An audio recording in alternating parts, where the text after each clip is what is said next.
Today I'll be teaching you how to make an accurate FPS counter in Scratch. Now there's going to be two types.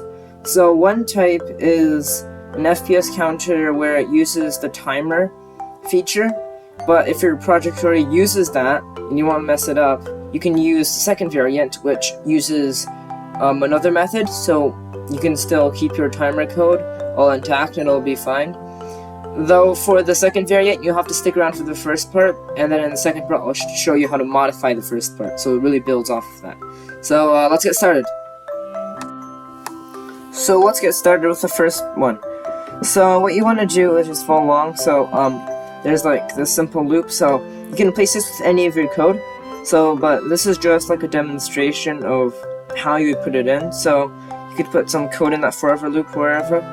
So but the thing you need to do is first create these two variables, and then every frame you want to change the frames for FPS by 1. So that determines, like, that's how the FPS calculator knows how many frames it's been passed.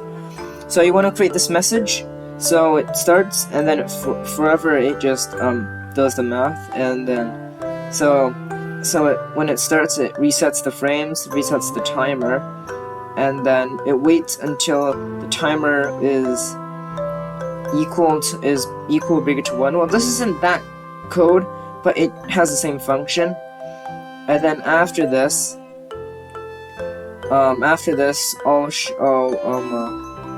change that actually to be a different way. So now it's actually a bit more accurate. So as you can see here, it's going to be a bit more accurate than the last method. But you can go with that one. I think it might still. I think it works, but this is just slightly better. So what happens here is it just looks at how many frames has been going on and how long the timer has been going on for, because it's not exactly going to be 1 second. It's going to be close, but not exact. So you can see me running the project here, and it gives me like 30.27 or 30.30. So it's an accurate FPS timer, FPS counter. So the next part, so this is part 2. Well, not part 2, section 2. I'll be replacing the timer with another block. So if you have a part of timer, then you can do this. So what this does is it takes the days until 2000, because it's actually really accurate. It can go down to the second if you multiply it enough. So that's basically saying when it started, and then here you multiply it by 86,400, which is how many seconds are in a day.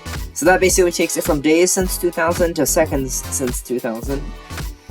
And then you do this bit of math, and then what this does is it figures out how many seconds has passed since that starting variable.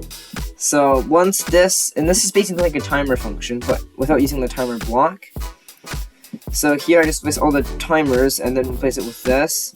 And then once that happens, this works well again. So if your project needs the timer variable or timer thing, you can do this. Here you can see me testing things out. So when I'm doing 0.1 seconds, it should be about 10 FPS, but since Scratch is a bit laggy, it's not like perfect performance, you get slightly less.